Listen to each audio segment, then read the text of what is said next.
ఈ రీల్ చాలా ఇంపార్టెంట్. జలుబులు దగ్గులు వచ్చినప్పుడు పిల్లలకి ఏమిటి డేంజరస్ సిమ్టమ్స్ అని తెలుసుకోవడానికి డీటెయిల్డ్గా ఎక్స్ప్లెయిన్ చేశాను. స్కిప్ చేయకుండా చివరి దాకా చూడండి.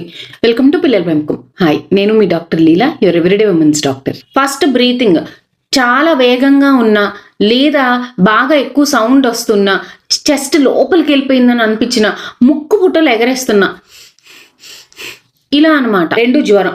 3 నెలల్లో పిల్లలకి ఏ జ్వరం ఉన్నా హాస్పిటల్కి తీసుకెళ్ళండి. అంతకన్నా ఎక్కువ వయసు ఉన్న పిల్లలకి 102 ఉండి అసలు తగ్గకపోతున్నా, మీరు ఎన్ని మందులు వేసినా కంట్రోల్ అవ్వకపోయినా 3 రోజుల కన్నా ఎక్కువ ఉన్నా కూడా ఖచ్చితంగా హాస్పిటల్కి పరిగెత్తాల్సిందే. 3, పిల్లలు అసలు ఏ ఫీడు తీసుకోవట్లేదు. ఒక్కొక్కసారి తీసుకోరు, కానీ వాళ్ళకి ఇష్టమైనవి కూడా తీసుకోకపోతుంటే జాగ్రత్తగా ఒక కన్నేసి ఉంచండి.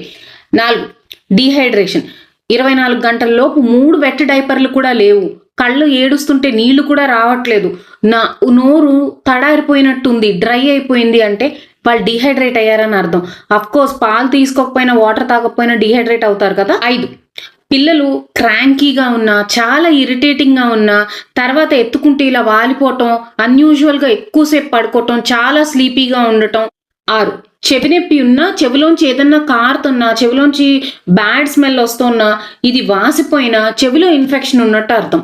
7, దగ్గు తగ్గకపోగా ఇంకా వీళ్ళకి బ్రీతింగ్ ప్రాబ్లమ్స్ రావటం, కక్కటం, కక్కుతున్నట్టు బిహేవ్ చేయటం, ఇక్కడ ఏదో అడ్డుపడిపోతుందని గోల్ చేయటం. 8, ఈ ఏరియా మొత్తం లేదా స్కిన్ మొత్తం లేత వంగపూ రంగులోకి మారటం, బ్లూ కలర్లో కానీ వంగపూ కలర్లో కానీ. 9, జ్వరం ఎక్కువ ఉన్నప్పుడు ఫిట్స్ రావచ్చు, అది చాలా రిస్క్.